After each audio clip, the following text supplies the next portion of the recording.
Hi అండి. Welcome back to Vimala మంగళ vlogs. నేను మీ విమల. ఇక్కడైతే నేను what I eat in a day అంటే ఒక రోజులో నేను ఏం తింటాను అనేది చూపిస్తాను. ఆల్మోస్ట్ ఇలాంటివే చేంజెస్ చేసుకుంటూ తింటుంటానులెండి.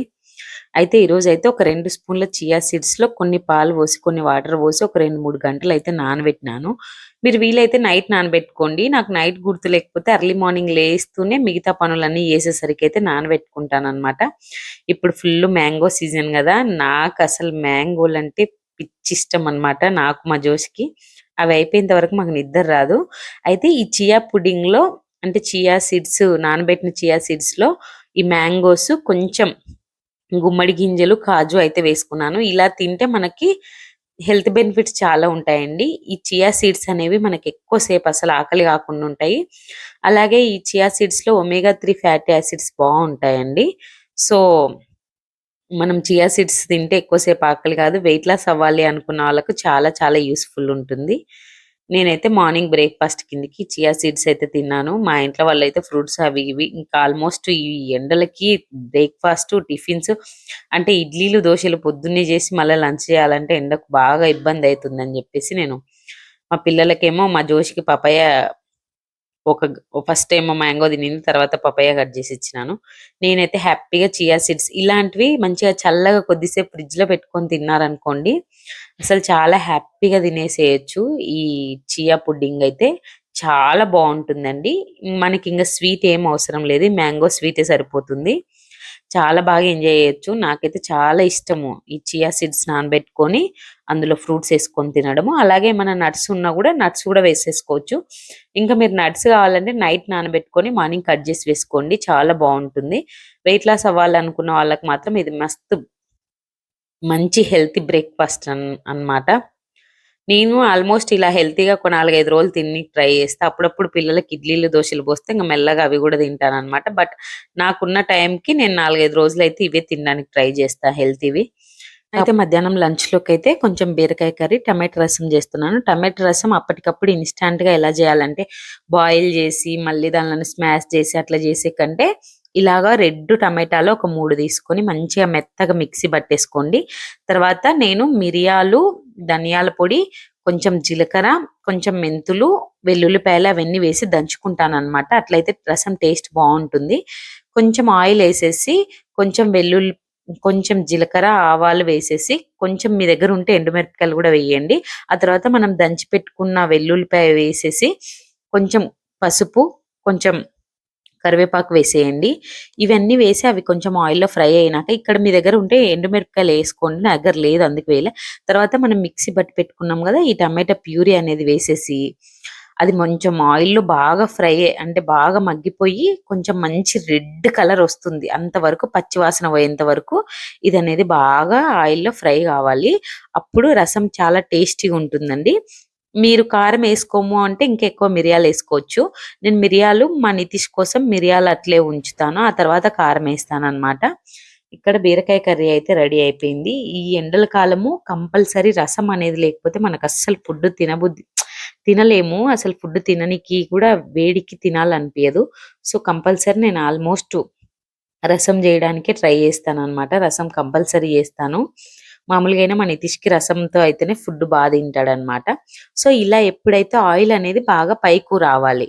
అంటే అప్పుడు అదంతా వాటర్ అనేది కొంచెం మనం వేసాం గదా! టమాటా ప్యూరీ అదనేది కొంచెం పచ్చిదనం పోతుందనమాట. మీకీ రసం కన్సిస్టెన్సీని బట్టి వేసేసుకోండి.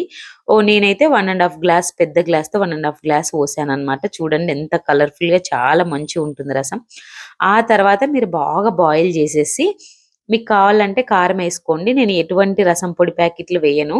ముందే మనం జీలకర్ర, ధనియాల పొడి, తర్వాత మెంతులు అన్నీ దంచుకున్నాం గదా! మిరియాలు, వెల్లుల్లిపాయలు ఆ స్మెల్ చాలా బావుంటుంది. మీరింకా వీలైతే రసం పోపేసేటప్పుడు కొంచెం ఇంగువేసుకోండి. తర్వాత నేను కొంచెం కొత్తిమీరైతే వేసి మరిగిచ్చాను. నేను బాగా ఒక 2, 3 బాయిల్స్ వచ్చిన తర్వాత కొంచెం ఉప్పేసేసుకొని, నేను కొంచెం మా నితీష్‌కి అంటే కారం తినడు వాడు. ఓన్లీ మిరియాల ఘాటు తింటాడు కాబట్టి వాడికి కొంచెం పక్కకు తీసిన తర్వాత కొంచెం కారం అయితే ఏస్తున్నాను ఒక హాఫ్ స్పూను. సో, మీకు రుచికి తగినంత కారమైతే వేసుకోండి. ఇలా చేసుకుంటే రసం తొందరగా అయిపోతుంది. మనం మామూలుగా ఇంతకుముందు నేను టమాటాలు బాయిల్ జేసి, మళ్ళీ దాంట్లోను చిన్నగా వాటర్ తీసి అవన్నీ స్మాష్ చేసి అలా చేసేదాన్ని. అది కొంచెం టైం ప్రాసెస్ అన్నమాట. ఇలా మిక్సీ పట్టేసి ఇన్‌స్టాంట్‌గా చేసేసినాం అనుకోండి సేమ్ అదే రసం టేస్ట్ వస్తుంది. టేస్ట్ కూడా చాలా బావుంటుందండి. రసం నాకైతే టమాటా రసము అంటే మనం కందిపప్పు రసం చేసుకుంటాం గదా! అలా రసం ఇష్టము. మా ఇంట్లో ఉట్టి చింతపండు మిరియాల రసం గూడా తింటారు. అయితే ఇప్పుడు మనము అల్యూమినియంలో ఏ వంట చేసుకున్నా, ఆ తర్వాత అవి చేసుకున్న వెంటనే ఇలాంటి రసం గాని, ఏ వంటకమైనా వెంటనే స్టీల్ గిన్నెలోకైతే ట్రాన్స్‌ఫర్ జేసుకోండి. ఎందుకంటే అల్యూమినియంలో అట్లే ఉంచుకోవద్దు. ఆ కొద్దిసేపు వండుకుంటే అంత ఎక్కువ ప్రాబ్లమ్ ఉండదు గానీ, అదే దాంట్లో ఉంచొద్దు. అయితే నేను మొన్న ఊరు నుండి మామిడికాయలు తెచ్చాను గదా! అవి లోపల బాగా రెడ్‌గున్నాయన్నమాట. అందుకని జెప్పి ఇలా ఒక 5, 6 కాయలు ఎలా వస్తుందో పచ్చడి పాడైతుందేమో అని కొంచెమే చిన్న చిన్న ముక్కలు కట్ జేసి పెట్టానండి. ఈ పచ్చడైతే చాలా బావుంది. ఏం లేదు మీకెప్పుడైనా ఇప్పుడు మార్కెట్‌లో ఒక 2, 3 కాయలు తెచ్చుకొని సన్న సన్న ముక్కలు కట్ జేసుకొని, ఇంకా మనము ఫస్ట్ కడిగి తుడుచుకొని మామిడికాయలు జస్ట్ ఉప్పు, కారం ఆవాల పొడి వేసేసుకోండి. తర్వాత పోనీకేసుకోండి. చాలా బావుంది. ఒక 2, 3 రోజులు బయటుంచి ఒక వారం, 10 రోజులు తిననీకైతే చాలా బావుంటుంది. వేడి వేడి అన్నంలో ఈ మామిడికాయ పచ్చడి తింటే మాత్రం సూపర్ టేస్ట్ అన్నమాట. ఇంకా వేరే కర్రీలు ఏమి తినాలనిపియదు. కాకపోతే నేను తినేసరికి అన్నం చల్లగయింది గానీ, వేడి వేడి అన్నంలో తింటే మాత్రం చాలా టేస్టీగుంది. ఒకసారి ఇలా చిన్న ముక్కల పచ్చడి గూడా ట్రై చేయండి. నేను మామూలుగా పెద్దగా కొట్టి పెడతాను ఆవకాయ. అయితే ఇంకా మామిడికాయలు తేవాలి.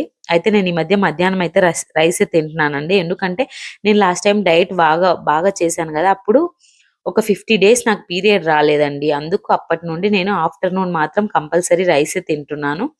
మీరు మీ బాడీ తత్వాన్ని బట్టి మీరు తినండి. నేను ఇవే ఫాలో కండి అని అయితే చెప్పడం లేదు ఎవ్వరికీ. ఎందుకంటే ఎవరి బాడీ తీరును బట్టి వాళ్ళ వెయిట్ లాస్ గాని, వాళ్ళ బాడీ గాని ఉంటుంది. సో, నాకేం ఫుడ్ పడతది, నాకేం ఫుడ్ పడదు అనే దాన్ని బట్టి నేనైతే తింటున్నాననమాట. నాకీ మధ్యాహ్నము రైసే బెటర్ అనిపిచ్చింది. సో, నేను కొంచెం మనం తినే దాంట్లోనే కొంచెం క్వాంటిటీ తగ్గించుకొని రైస్ తినడమే బెటర్ అనిపిచ్చి నేనదే ఫాలో అయితున్నాను.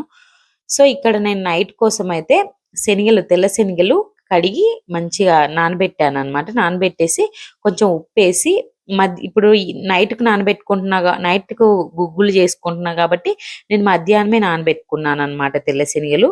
సో, మీరు మార్నింగ్ జేసుకుంటే నైట్ నానబెట్టుకోండి. ఈవినింగ్‌కైతే మార్నింగ్ నానబెట్టండి. ఈ తెల్ల శనగలు ఒక 2 విజిల్స్ వచ్చినాక మంచిగా ఉడికిపోతాయి.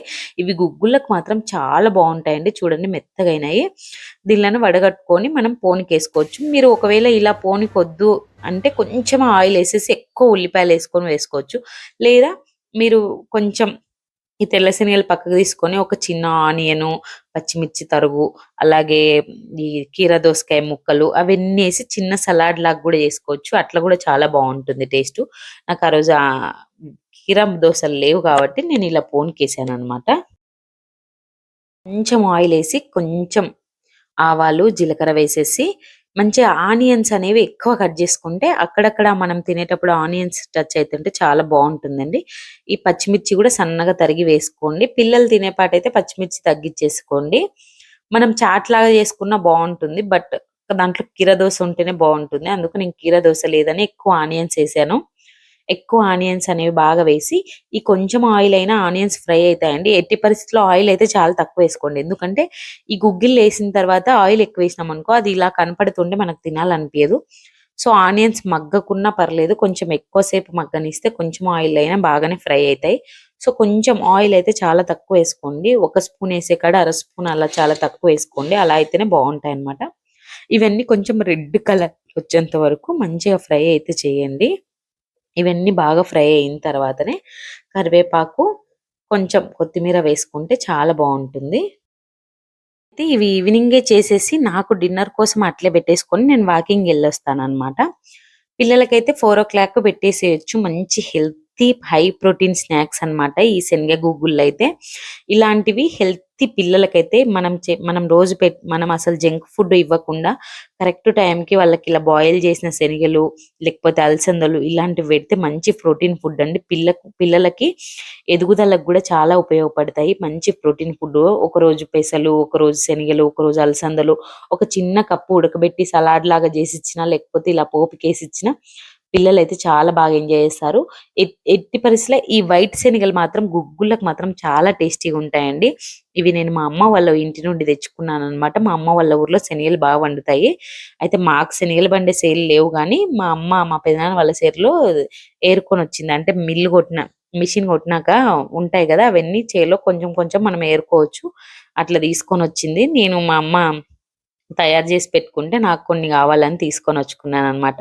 ఇలాంటివన్నీ పల్లెటూర్లలో మనం తక్కువకు తెచ్చుకుంటే మనం అప్పుడప్పుడు జేసుకోవచ్చు. సో, ఇక్కడైతే నేను నైట్‌కైతే శనగలు తిన్నాను. ఈ వీడియో నచ్చితే లైక్ చేయండి, షేర్ చేయండి, సబ్స్క్రైబ్ చేసుకోండి.